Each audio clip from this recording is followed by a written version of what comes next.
everyone, so today I'm making a batch of high society soap. I already have my kaolin clay mixed in. I'm going to mix in this really nice and thick coconut milk. It's not very milky, but it's very cold. Typically in my room, it's a little warmer today, but it's still not coconut milk liquefied temperature.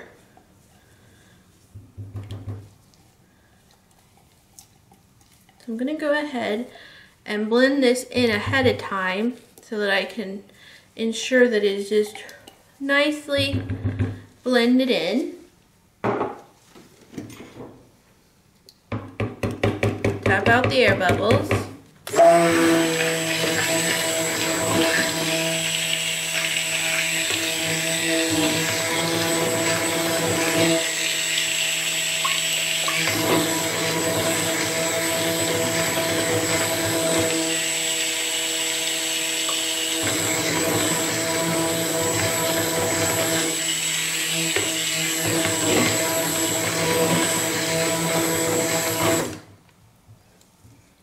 I prepped my lye solution yesterday and was not able to make soap, so I do want to go ahead and strain it today just so it'll catch the extra bits that may not blend in well. Looks like most of them are staying to the bottom of the container here.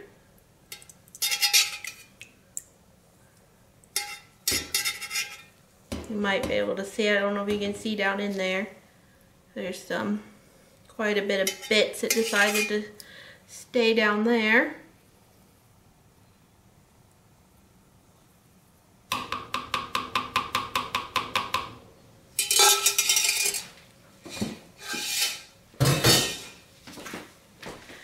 Those little extras don't bother me that don't go in because I figure my soap then is just super fatted, just a smidgen more.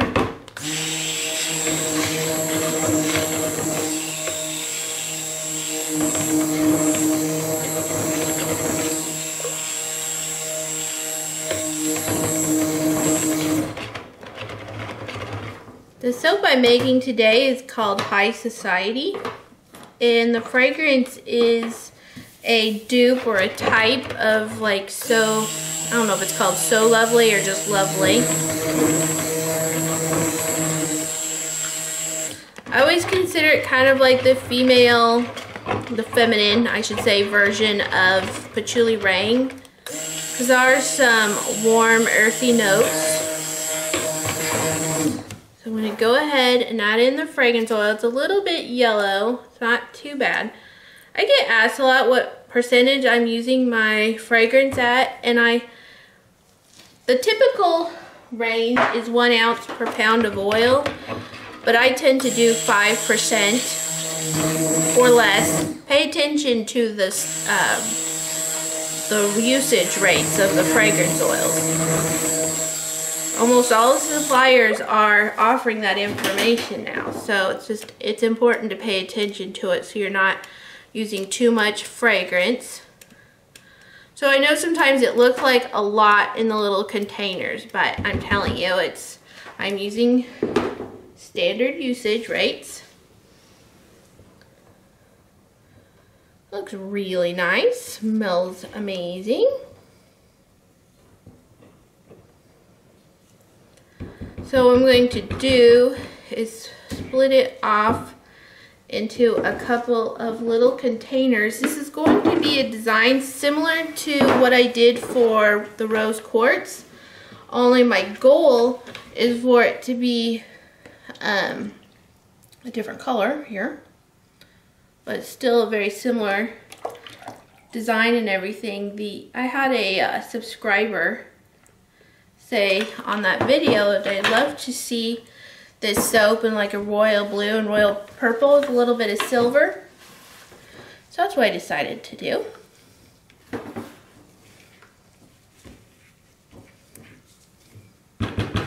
Alright, I can't even see in there, but. So my base color is going to be a purple, and I've mixed several.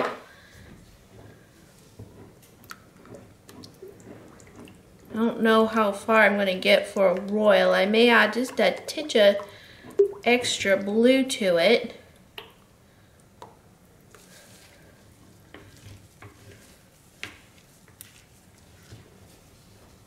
It's kind of wild.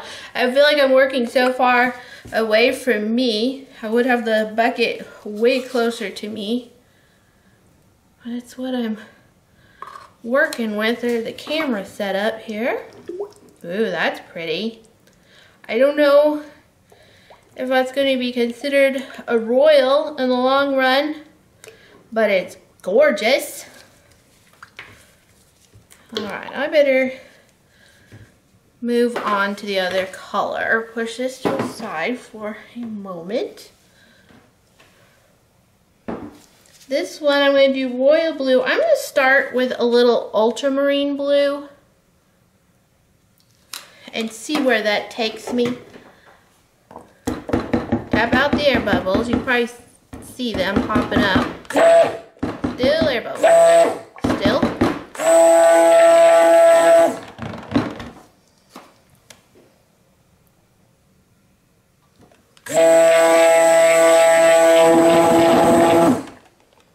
Okay, I'm not going to add anything more.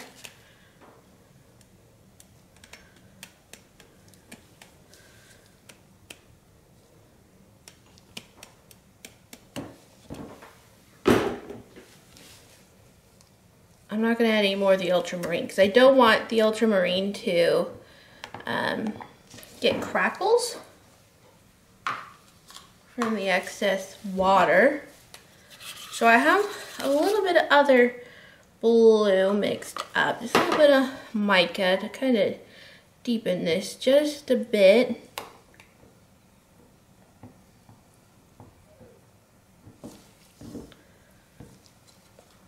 Colors will lighten some in the cure.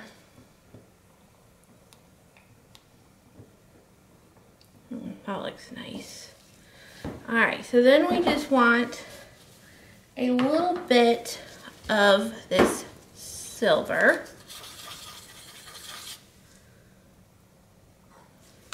It is going to be a strongly colored soap, so it is possible that a soap like this could stain a washcloth, a white washcloth or light colored. My goal is for it not, and typically my soaps don't, but it is possible when you're using strong colors like this with no white or cream to offset it. Okay, I'm going to go with that. That's nice. I do still stick with the usage rates. A lot of people ask that as well. How do I get such strong colors?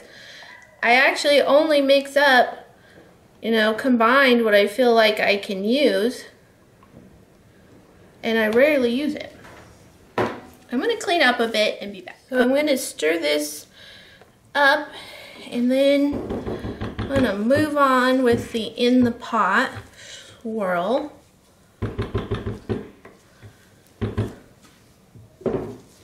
This blue is getting a little bit thicker because it got an extra blend. So I am just going to pour the majority of this all in the one spot. Like so. Saving the rest for the top.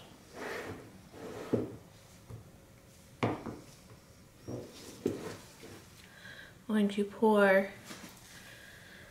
this in two different spots.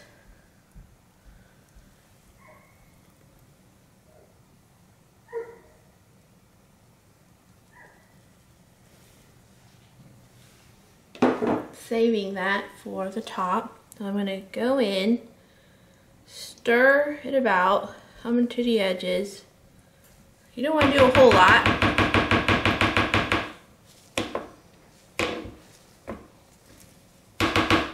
Okay, I'm ready to pour. Okay, so here we go. I'm not going to be overly wild, but I am going to move the mold some, or move the bucket. as I pour.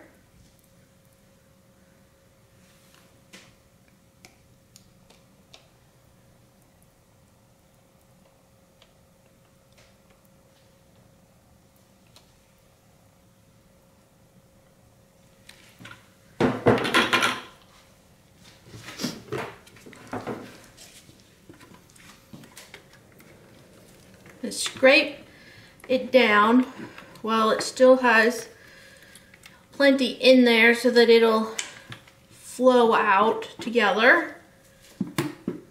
Sometimes that base color, like the gray or the blue, will kind of stick to the bottom.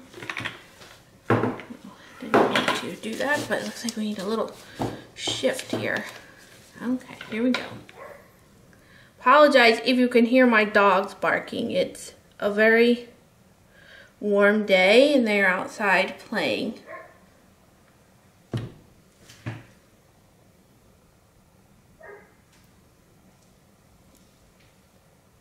I actually have a puppy still. He's a Doberman and he's quite large. He's over 100 pounds at 10 months old. He should be pretty much, he kind of slowing down. I will admit I've not actually weighed him. I would assume he's 100 pounds, but I probably should weigh him. He'll be due, pardon me if I'm covering you up here, which I probably am. He's due to go to the vet here soon for his annual in a couple of months, so we'll see what the big boy decides to go with. He's just pure muscle, but he's a big boy. We got my other dog, Shelby. She's like a Doberman German Shepherd mix. We thought she was going to be, or thought she was a big dog. Like, we're like, man, dog, you got the longest legs. And then we got Riggs, and he grew. And now Shelby is just, she's like a lap dog compared to him. Some Dobermans do get massive. He is a big boy. He's a European, so they're a little bigger, a little muscular than American Dobermans. He is, some of his, I think his parents are, yeah, his parents are imported, but he is technically American. So he's going to be bigger by those standards. Looks like this was just a little bit fuller, so I may need to incorporate more of the other colors, which I should have left some of that purple, but I forgot. So I'm just gonna pop some of this on. It's starting to get a little thick now.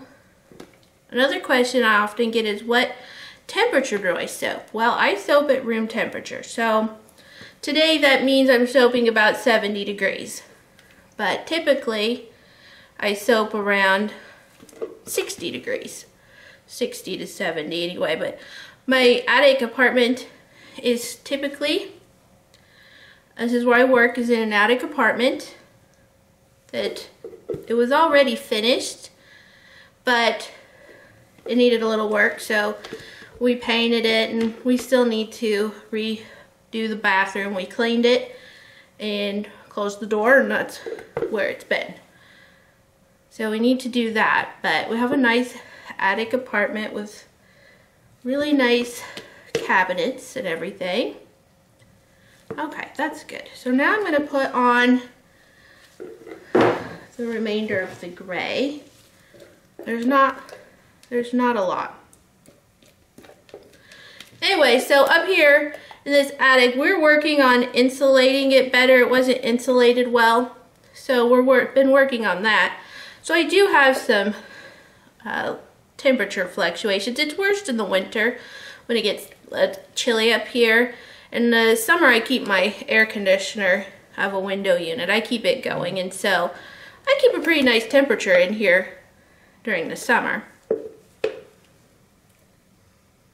Okay, so I'm just going to swoosh this around. It's kind of funny because I make my patchouli rain soap in actually 2 blues, kind of a tealy blue, and a darker blue. I actually mix in like charcoal with it. And then I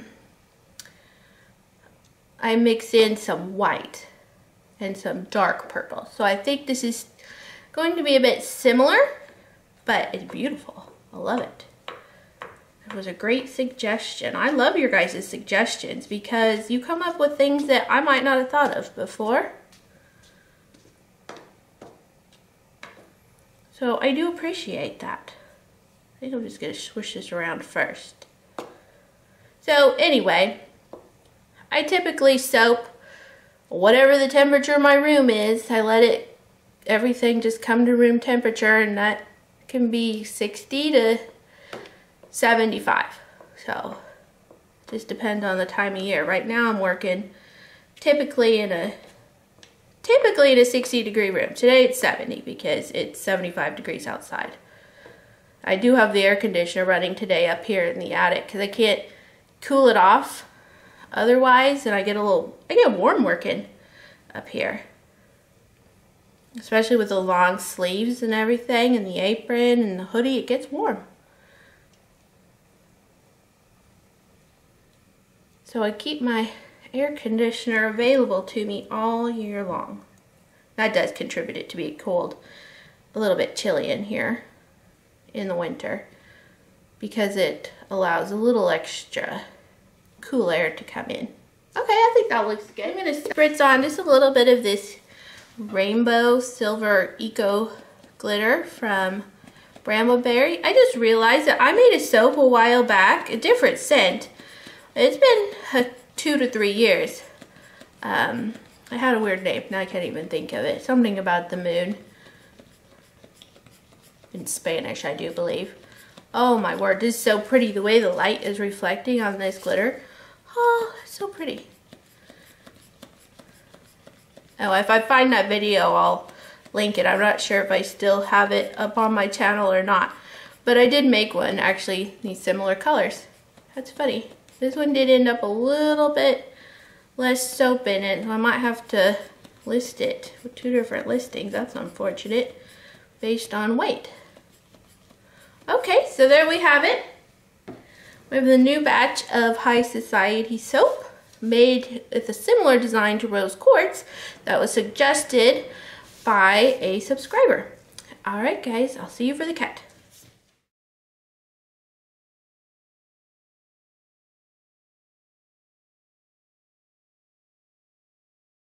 Alrighty, so it is time to cut the High Society soap.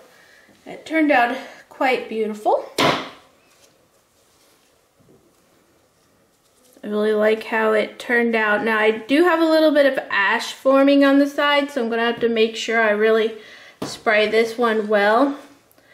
In the making video, which was yesterday, it was 78 degrees in my area, and today it is like cold and in the 30s. So I had quite a temperature fluctuation, and I suspect that's part of why I'm having some ash troubles.